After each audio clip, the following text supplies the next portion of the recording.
Nilakon ko. Kaya nga na, nag-imagine ako sa mga utang na akong bayaran. Hi guys! I just wanna share the good news that I received today. I received two great news today related to my work.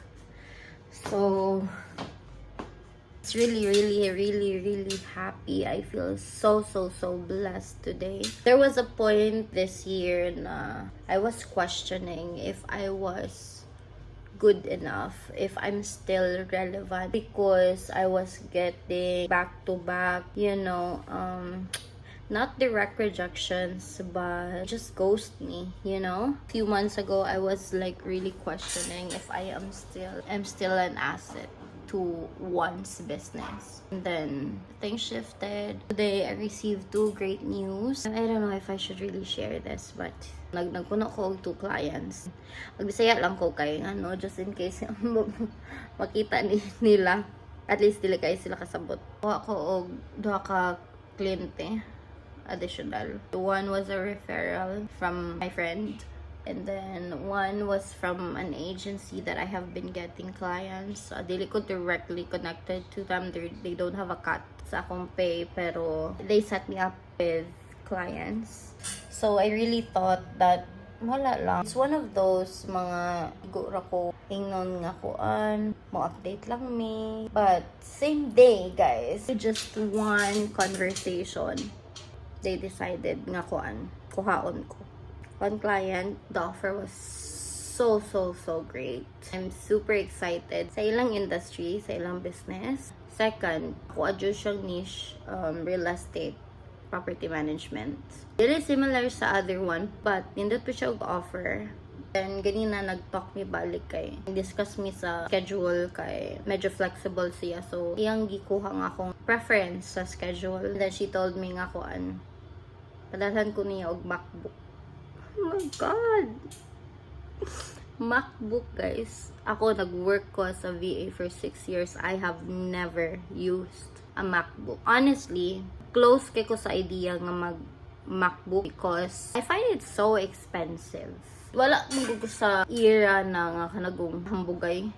Panindot tayo, set up, whatever. Wala ko nga nang mindset, wala ko nga nga gusto. Wala lang na ako, okay na ako sa akong laptop kanya akong laptop gamit, tinatag ni sa akong Australian client before. It's still good, still working, still functional, I'm still able to do whatever I need to do. So I'm okay with it. And then she was like, dalhan tika og MacBook karon, mag-send ko karon para maabot siya maybe in the next few weeks. So oh my gosh, grabe.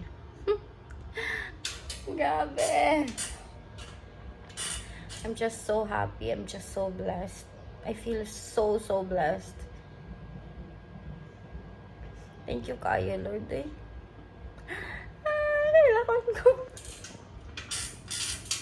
Nilakon ko. Kaya nga na, nag-imagine ako sa mga utang na akong bayaran. Gawit ng mga kwarta. Kaya honestly, guys, wala man ko nagkuhan nga ka ng dako ko kwarta. Wala na ko sa nga na mindset. Ang gusto na lang bayad na ako antais ka na ako'y peace of mind, stability para sa akong mga anak, makakaon sakto, and then makapahuway ko. Wala na ko naghandom og like too much, like grabe jud. Wala na mga blessings nga ni abot.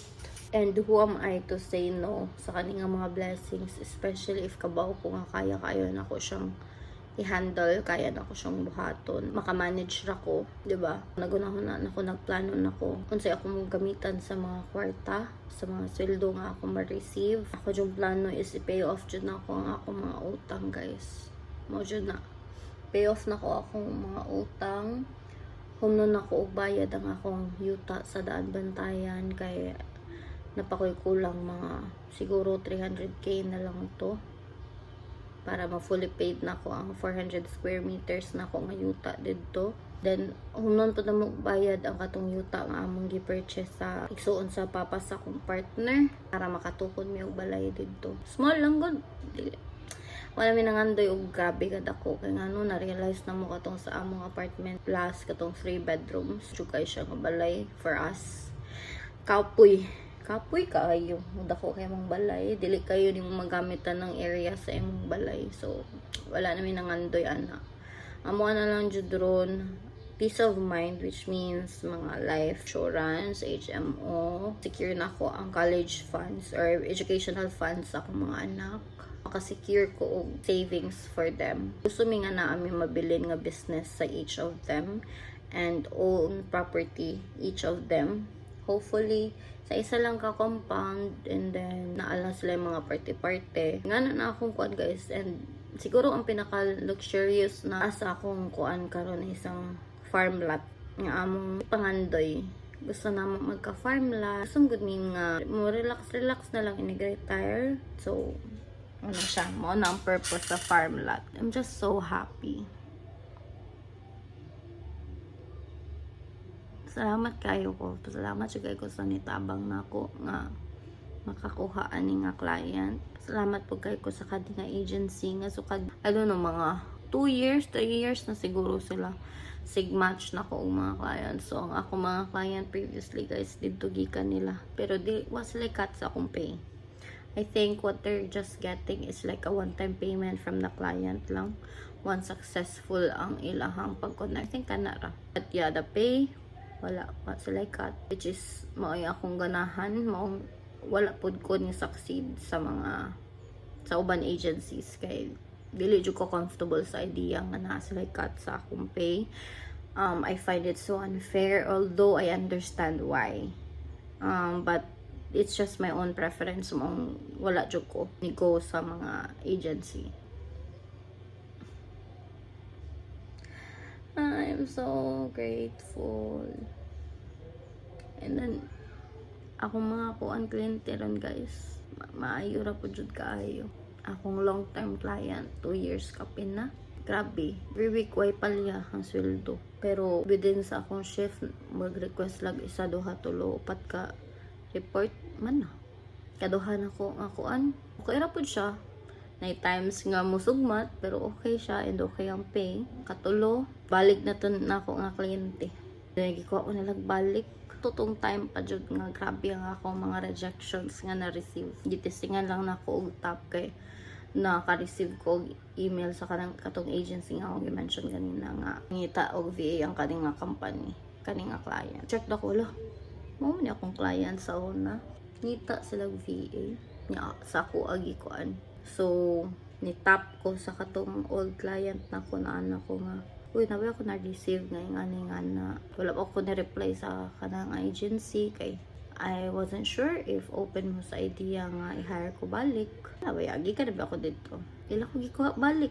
Ang among sabot is mag-increase sa sweldo like after pila ka months, observe after like observation sa parang probationary good, which is okay sa ako honestly kay kabaw naman ko kusdagan sa mga trabahoon sa katong nga kliyente. So kabaw jud ko nga okay ra siya, okay ra. But first sweldo pa lang na ako na-increase na siya increase guys. So yeah, makahappy kayo happy kayo ang blessings nga gatag sa Ginoo nako. May times nga murag kapuyon ko sa akong trabaho, pero looking back kung na ko sa mga na-experience na ako nga kalisod sa time nga wala pa ni nga trabaho. So grabe jud ako pagka-grateful ani nga trabaho. And I'm just so proud sa akong kagalingon kay banat jud ko nagbuto. Ako jud gikatunan ng kaning VA guys from scratch. Wa ko'y laptop, wa ko'y computer, wa tanan. Wa ko'y trabaho. Wa cellphone ra to, cellphone. Sige ra ko YouTube, take notes, papel, ballpen para masabtan ako unsaon siya pagtrabaho. Grateful lang jud ko no nga growing up na practice jud po ko sa English. Di ko nga nakamayo may English. Dili perfect ako English. Dili jud perfect. Dapat yung mga days nga tag 5 akong English. Grabe. Pero grateful lang jud kay ko no kay sukat pagbata na ko na practice manggod ko nadaan og nahilig po jud ko magpasa. And realize jud ako ang importance sa read aloud. If pag read aloud manggod ka, ma-practice man po dapil mga pronunciation. Help jud kayo siya even katong pag BPO pa lang nako 11 years ago. Grabe, kasi siguro wala ko na anad sigbasa. Lisod guro kog sud og BPO. Lisod kog kuha kliyente. Unsa ra gud ko katupag bag-o pa ko sa VAVA. Kung may alam na ko, wala. Wa jud ko'y alam. Wa jud. Ako na lang jud ato akong communication skills, akong perseverance, akong determination. Maipanlaban ako sa mga kliyente. Tubak interview, kulbaan pa ko na ako'y ma-close nga interview. Grabe kay effort na ako magsigig apply niya. Sa siguro ibutata sa 50 ang akong ga-applyan na ay mo balik nga isa duha. Maka-schedule kog interview, mahadlok pa jud ko pag una mo attend sa interview. Naapo ko yung mga interviews nga wala gi-attend tungod kay nahadlok. Mahadlok ko kanang ko inig interview na di ko kabaon sa tubag ba. Nya pag-ubi ako. Wa pa jud ko alam. Like maski mo ingon kag fake it till you make it. Mahadlok ko ba masakpan ko. But they know nga newbie ko. Like, wala lang. Mahadlok lang ko nga basig. Mura ko buang dito. Mura ko stupid. Ano ba? But, 6 years later, nga na, najay times ka mura, isutay pagitag kliyente. Ay, labi na katong crisis kay taas kayong gasol, taas kayong gas. Ang ito nga time nga ka na sige ko apply ay ani lagi nag-aim ko nga babayaran ang akong mga utang. Then wala yung naabot. Pero karon nagsabay sila. Grabe jud mo work ang Ginoo eh. Works in mysterious ways jud. Grabe. Another thing nga grateful ko, thankful kayo ko karon is trabaho sa akong partner. Wala siya sa balay from 11 or ibutata 10 a.m. to 8 p.m. Kaya ang shift kay 11 a.m. to 8 p.m. man. Wala siya dari. So, ako ang nagmaniho sa balay. Ako nag-maintain nga limpyo ni mga bata. Aghan pa ko wala na buhat eh. Wala pa magay ko kasaway luto. Pero I'm really excited kay kaning bag-o nga routine na mo, bag-o na mga setup. It gives me the opportunity nga buhaton ning mga butanga like pagluto para sa akong pamilya. Kaya akong partner man, kahit tumuluto. So ako, wala ko nag-exert og effort to do all those things. Kaayo kay siya man, it's his iyang ng skill, it's his comfort zone na magluto-luto. Maun siya yung gusto ba? So, ako, trabaho siya. Timan sa mga bata, timan sa balay, luto. Timan ako, anak. Kakita ko opportunity nga makatrabaho siya. Sa una siya may sig-push na ko ang trabaho siya, ako ang dili. Kaya madlok lagi ko kay based on experience sa trabaho makakita og lain. Sa trabaho ang mga temptation. I was super close-minded about it. One day, mata na lang ko nga, realize na ko nga, di na may mga bata, na may mga anak, dapat mature na ang hunahuna. At the same time, hunahuna ko, what if maabot ang time nga dili na nako kaya magtrabaho? Sa may tabo na mo, diba? Siya, wala pa siya experience. Sa mga nga, sumuton anak-anak ko nga dapat na jud siya mag-gain og experience. Wala mi nag-mind sa sweldo. Dili man siya about sweldo jud. It's about the experience, makagawa siya sa iyang comfort zone. Halubilo siya lang tao nga maka-help niya to grow and then hopefully he'd learn new things, 'di ba? Para sa iyang own nga career, sa iyang own nga mga goals, personal plans niya. And yeah, it happened. And he seems to be enjoying his job. Kay siguro tuod kay kuan man po related sa iyang course o sa unsa jud iyang gustong buhaton. Grabe akong chika karon eh. And then face to face, I don't even care nga haggard ko tan-aon. I just really wanna share this indot kayo nga blessing sa among life. It might be too much information, but yeah. That's the purpose of my YouTube account. Kaya I want to store memories para sa akong mga anak in the future. They have something to go back to. Even mga ingani, bisag ilang mamahagad tan-aon sa video. But it's the story. It's, you know, para po makita nila kaninga face sa among life, kaning mga face sa among life, sa milestones. Thank you so much YouTube for giving me the space to be able to store memories for my kids and for myself. para sa akong future self, para na ako'y balikan. It's like a comfort space po na ako kay tinud-anay lang, wala man jud kayo views sa YouTube pa ko, wala ko followers, pila pa ako followers, 200 plus views, kamay pasad. It's like ano jud, nag-document lang jud ko sa akong life dali, regardless if na mo tanaw or wala. Bonus na if mo grow ang channel, may mga viewers, magka paid collaborations hopefully in the future.